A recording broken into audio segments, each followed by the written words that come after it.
कैसे हो आप सब। आई होप जिन भी बच्चों का जेईई मेंस का पेपर हो चुका होगा काफ़ी अच्छा गया हो, एंड जिन बच्चों का पेपर अपकमिंग डेज में आने वाला है उनके लिए जो पेपर अभी हो चुके हैं उनका पेपर डिस्कशन मैं आपके सामने लेके आ रहा हूँ। और उसी डिस्कशन के सीरीज़ के अंदर 23 जैन के सेकेंड शिफ्ट में जो पेपर हुआ है उस पेपर के अंदर केमिस्ट्री के फिजिकल केमिस्ट्री पार्ट से जो क्वेश्चन आए थे हम इस वीडियो में उनको प्रिसाइजली डिस्कस करने वाले हैं। एंड सबसे इम्पॉर्टेंट चीज़ ये है कि मैंने यहाँ पे सारी केमिस्ट्री के जो भी क्वेश्चंस हैं उसको एक साथ पेपर डिस्कशन में ना लेने की बजाय टुकड़ों में मैं आपके सामने पेश कर रहा हूँ। उसका सिंपल सा लॉजिक है, क्योंकि हर बच्चे का अपना प्लस और माइनस होता है। ठीक है, किसी बच्चों की फिजिकल स्ट्रांग होगी तो किसी की इनऑर्गेनिक, किसी की ऑर्गेनिक। ठीक है, तो जिन बच्चे की तैयारी में जो भी उनको वीक पॉइंट लग रहा है, जिस टाइप के क्वेश्चंस को वो ज़्यादा देखना चाहते हैं कि यार इस सेक्शन से कैसे क्वेश्चन बने, तो उन बच्चों को पूरा पूरा वीडियो देख के टाइम वेस्ट ना करना पड़े। सिंपली फिजिकल केमिस्ट्री का पार्ट खोलो, फिजिकल केमिस्ट्री का देखो, ऑर्गेनिक वाले को देखना है तो ऑर्गेनिक देखो, इनऑर्गेनिक वाले का देखना है इनऑर्गेनिक देखो, जिसको तीनों देखना है तो वो तीनों वीडियोस देख सकता है।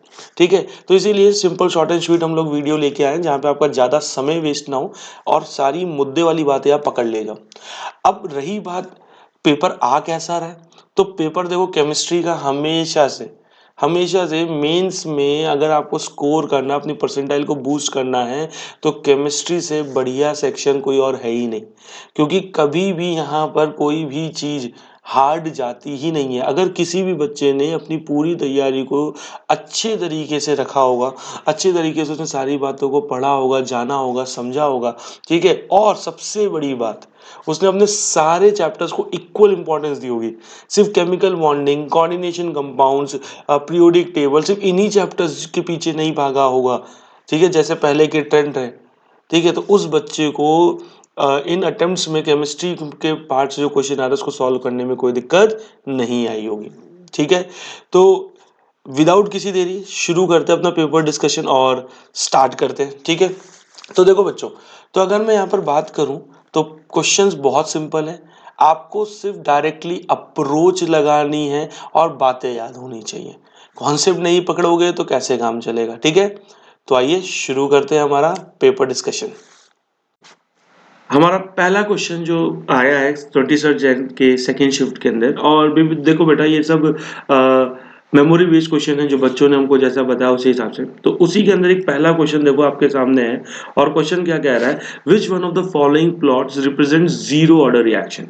आपको देखिए आपके सामने चार ऑप्शन दे रखे हैं, option A, option B, option C, option D, और रेट वर्सेस कॉन्सेंट्रेशन के ग्राफ प्लॉट है। तो हमको क्या मालूम है कि अगर मान लीजिए कोई भी मेरे पास एक रिएक्शन है जो रिएक्टेंट टू प्रोडक्ट जा रही है, तो अगर उसके लिए मेरे को रेट लॉ लिखना है तो I can write like this, rate is equals to k r reactant concentration की पावर में हम क्या लगा देते हैं, अल्फा। अब क्योंकि जीरो ऑर्डर रिएक्शन तो अल्फा की वैल्यू क्या होगी बेटा, जीरो होगी। अब अगर मैं rate is equals to k r की पावर जीरो रखता हूं तो आप सबको मालूम है किसी की पावर जीरो वन, तो यहां से क्या निकल गया कि rate is directly proportional to और सॉरी इक्वल टू के, मतलब रेट कांस्टेंट है। मतलब यहाँ पर अगर मैं बात करूँ जीरो ऑर्डर रिएक्शन में कॉन्सेंट्रेशन आप कभी कुछ भी कर दो आप ज्यादा, पूरी रिएक्शन की रेट सेम रहेगी थ्रू आउट द रिएक्शन। तो हम क्या कहते हैं, zero order reaction is independent from reactant concentration. तो अगर रेट आपका कांस्टेंट के बराबर है तो अगर आप देखोगे तो ऑप्शन ए आपका करेक्ट आंसर आपको यहाँ पर मिलेगा। ऑप्शन ए क्या मिलेगा आपको, आपका करेक्ट आंसर मिलेगा, क्योंकि यहाँ पर रेट को कॉन्सेंट्रेशन से कोई फर्क नहीं पड़ रहा है। ठीक है बच्चों, चलो नेक्स्ट क्वेश्चन पे मूव करते हैं। ठीक है, तो हम नेक्स्ट क्वेश्चन की अगर बेटा बात करें तो देखिए नेक्स्ट क्वेश्चन आपका क्या कह रहा है। नेक्स्ट क्वेश्चन अगेन बड़ा सिंपल क्वेश्चन है, थोड़ा सा आपको दिमाग लगाना है, केमिकल इक्विलिब्रियम के पार्ट से है और डायरेक्ट क्वेश्चन है जहाँ पे आपको केपी निकालना है। So consider the following reaction x2y gives x2 plus half y2, calculate KP in terms of total pressure. अब बेटा ध्यान से सुनना भाई, मान लेते हैं कि हमारे पास जो रिएक्टेंट x2y है वो किस में है, सॉलिड में। तो वो जब भी डिसोसिएट हो रहा है या अपने आप को डिकम्पोज कर रहा है तो वो x2 gas plus half y2 gas के अंदर डिकम्पोज हो रहा है, और मैं मान लेता हूं कि मेरा डिग्री ऑफ डिसोसिएशन अल्फा है। अब मुझे टोटल प्रेशर P के टर्म्स में Kp बताना है। तो भाई हमें क्या मालूम है, जो Kp होगा वो क्या होता है, partial pressure of product upon partial pressure of reactant.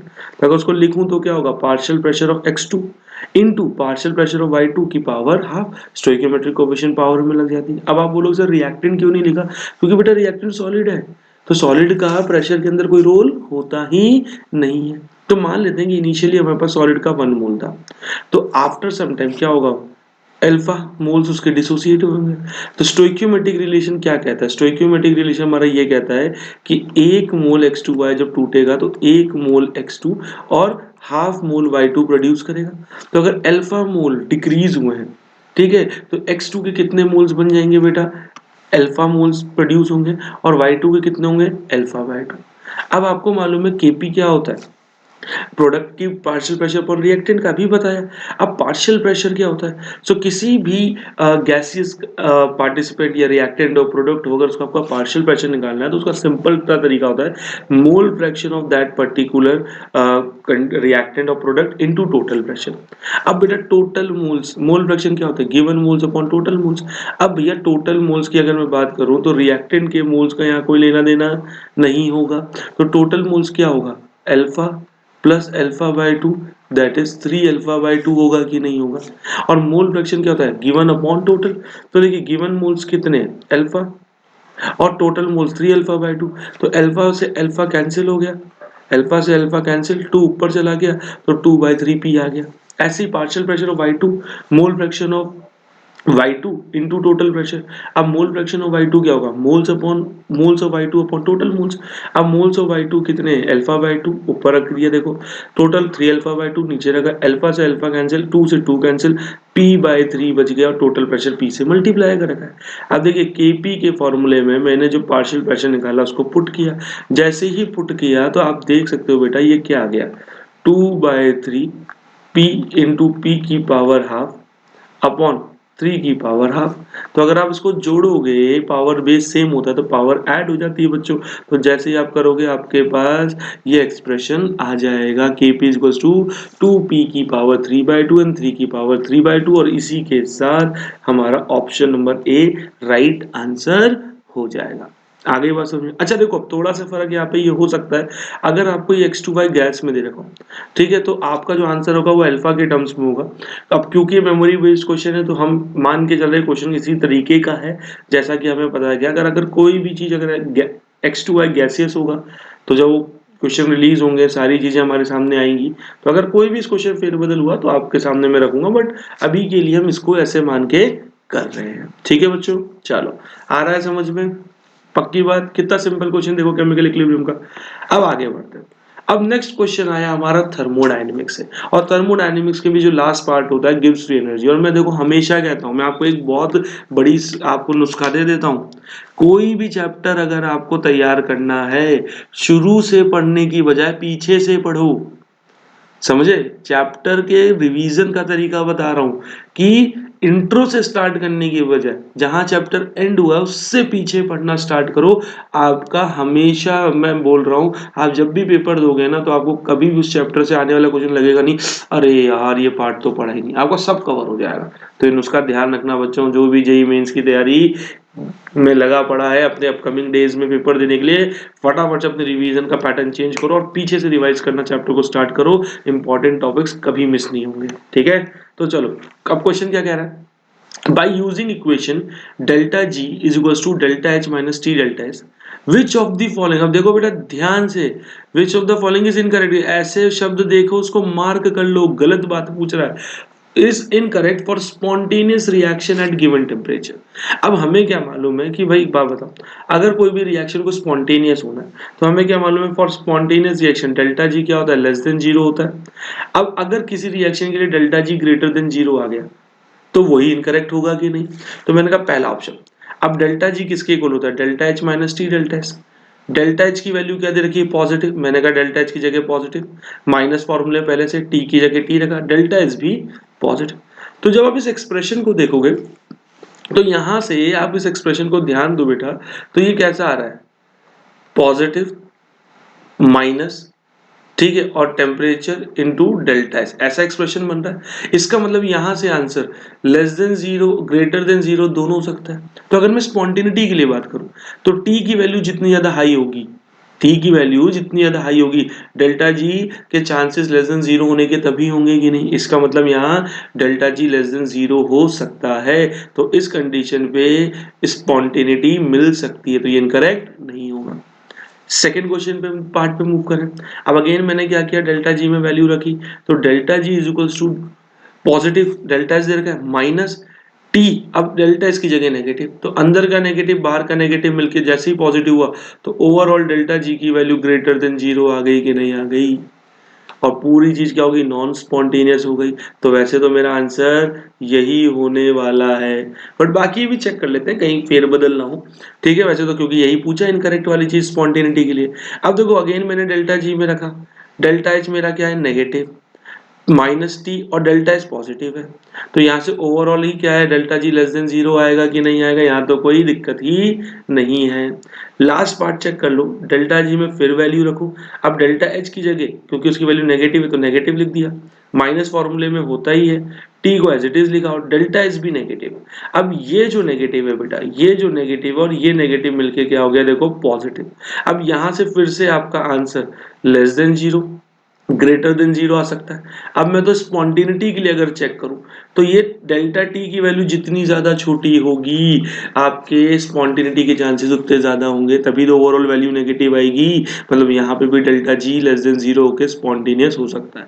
तो which of the following is incorrect for spontaneous reaction, कि भाई इस कंडीशन पर आपकी अगर कोई बोल रहा है रिएक्शन स्पॉन्टिनियस है तो हो ही नहीं सकता, ये बात गलत है। ठीक है बच्चों, आया समझ में, देखो कितना सिंपल क्वेश्चन है, बेसिक बेसिक। ठीक है, ठीक है बेटो, चलो चलो चलो चलो किनारे लगाओ क्वेश्चन, चलो नेक्स्ट क्वेश्चन। हाँ, एटॉमिक स्ट्रक्चर से बहुत प्यारा क्वेश्चन, बहुत प्यारा क्वेश्चन आया है। क्या बोल रहा है statement one, for a particular shell maximum number of orbital is n square. अरे भाई साहब ये तो पढ़ते ही नोट्स याद आ गए होंगे आप लोग को, आपने किसी भी कोचिंग में पढ़ा होगा तो हर टीचर सबसे, भाई प्रिंसिपल क्वांटम नंबर जब पढ़ते हैं तो सबसे पहली चीज आपको उसके पॉइंट्स में लिखवाई जाती है कि अगर आपको number of shell that is अगर n की वैल्यू पता है, तो अगर आपको फिर नंबर ऑफ ऑर्बिटल्स वो पूछ रहा है तो लोड लेने की जरूरत ही नहीं है, वो n स्क्वायर होता है, number of orbital n square. तो स्टेटमेंट वन इज करेक्ट।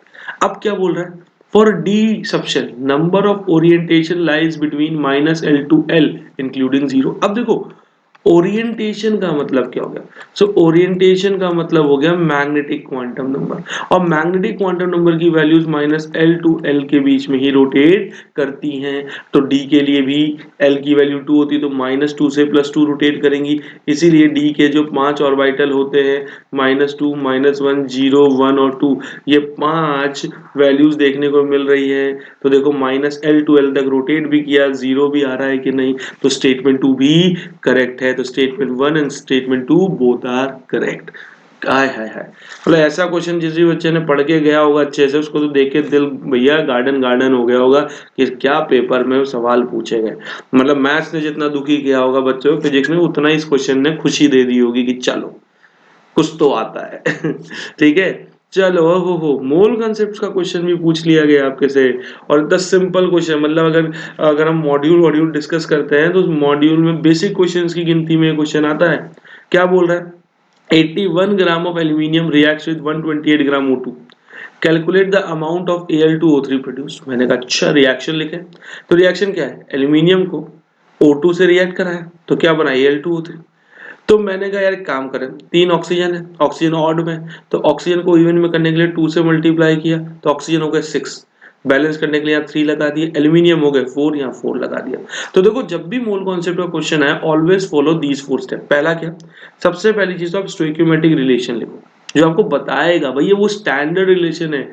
समझ रहे हो, मोल कॉन्सेप्ट सिंपल दुकानदारी है, ये आपको वो बताता है कि आपको क्वेश्चन में अप्रोच लगानी कैसे। तो आपको उसने बताया कि 4 मोल एल्यूमिनियम जब भी 3 मोल O2 से रिएक्ट करेंगे तब जाके 2 मोल Al2O3 बनेंगे। ठीक है, अब हमें क्या गिवन है, अगर हम बात करें तो हमें क्वेश्चन में गिवन है मास के फॉर्म में इंफॉर्मेशन कि 81 ग्राम तो एल्यूमिनियम है और 128 ग्राम O2।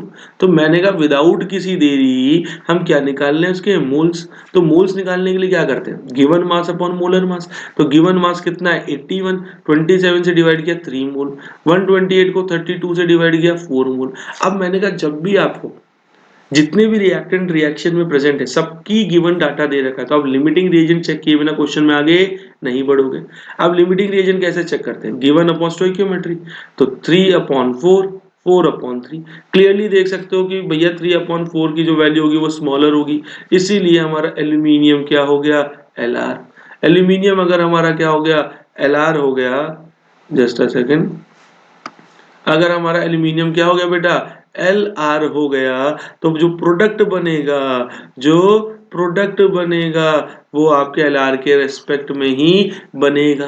अब हमें क्या मालूम है कि 4 मोल एल्यूमिनियम 2 मोल Al2O3 बना रहे हैं, मतलब जितना एल्यूमिनियम उसका हाफ Al2O3 बन रहा है, तो 3 मोल एल्यूमिनियम कितना बनेंगे उसका, जस्ट आप 3/2। अब एल्यूमिनियम के अगर मोल्स आ गए तो मास निकालना not a big deal, mass moles is equals to given mass upon molar mass, बच्चों वाला कर दो, गिवन मास को एक साइड करो, मोल्स और मोलर मास को मल्टीप्लाई करो, 3/2 को मोलर मास 102 होता है, देखो मैंने यहाँ निकाल के बता रखा है, 2 एल्यूमिनियम का 54, 3 ऑक्सीजन का 48, 102 को 2 से काटोगे 51, मल्टीप्लाई करोगे तो 153 ग्राम, मल्टीप्लाई करोगे 153 ग्राम आ जाएगा कि नहीं आ जाएगा बच्चों, है कि नहीं, सिंपल सा, बहुत बढ़िया। ठीक है, ठीक है, चले आगे बढ़े, वेरी गुड।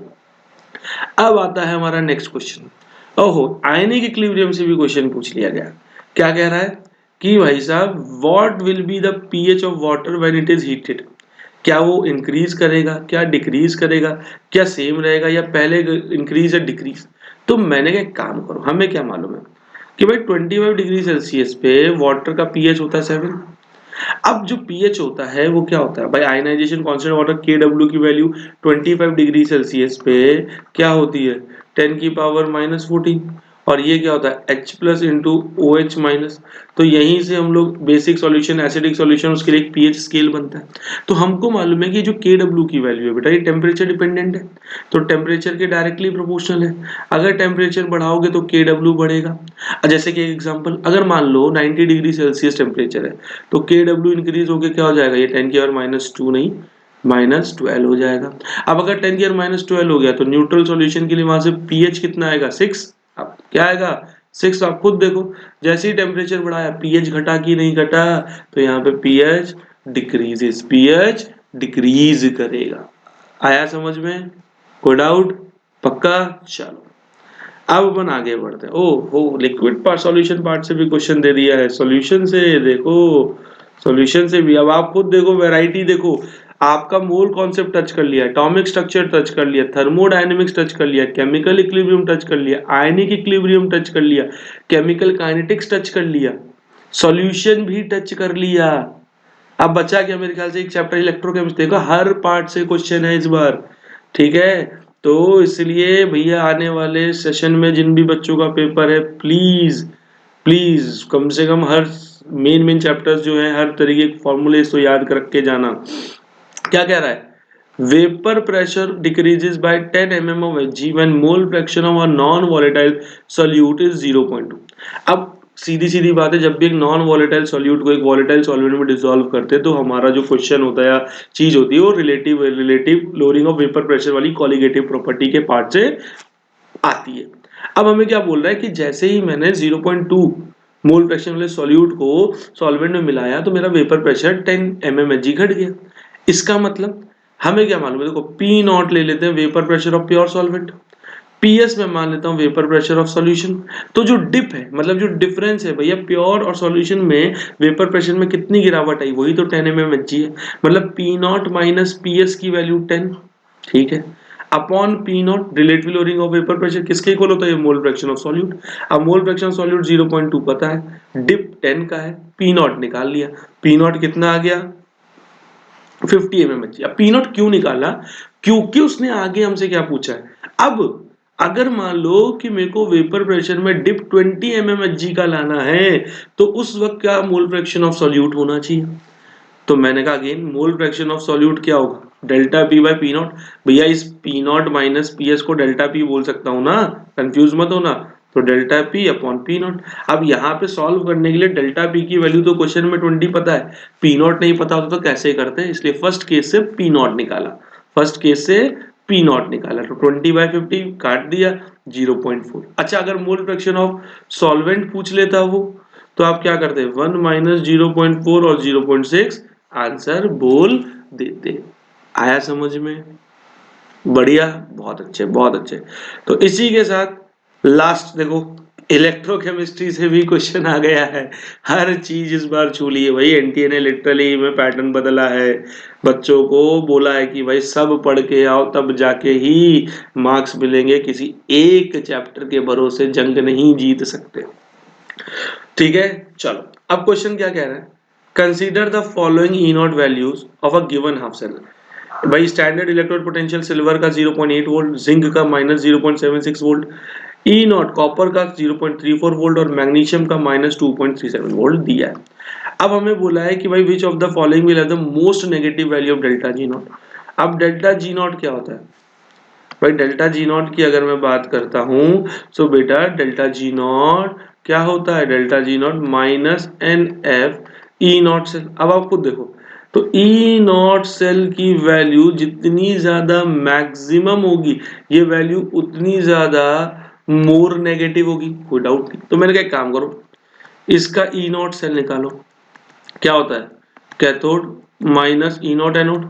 अब भैया पता चल रहा है कैथोड कौन है भाई, लेफ्ट साइड ऑक्सीडेशन और एनोड राइट साइड रिडक्शन, और कैथोड तो कॉपर कैथोड है। तो 0 और ये आपका डैनियल सेल है, माइनस माइनस का 0.76 1.10 वोल्ट। यहां अगर देखूंगा बेटा तो 0.8 माइनस माइनस का 2.37 प्लस हो जाएगा। तो भैया कर ले 2.37 में 0.8 प्लस 7 8 3 11 3.17 वोल्ट 3.17। यहां देखें तो माइनस का 0.76 माइनस माइनस का 2.37, तो भैया 2.37 में 0.76 माइनस कर रहे हो तो भैया इससे तो छोटा ही आएगा, बस बी से तो छोटा ही आएगा।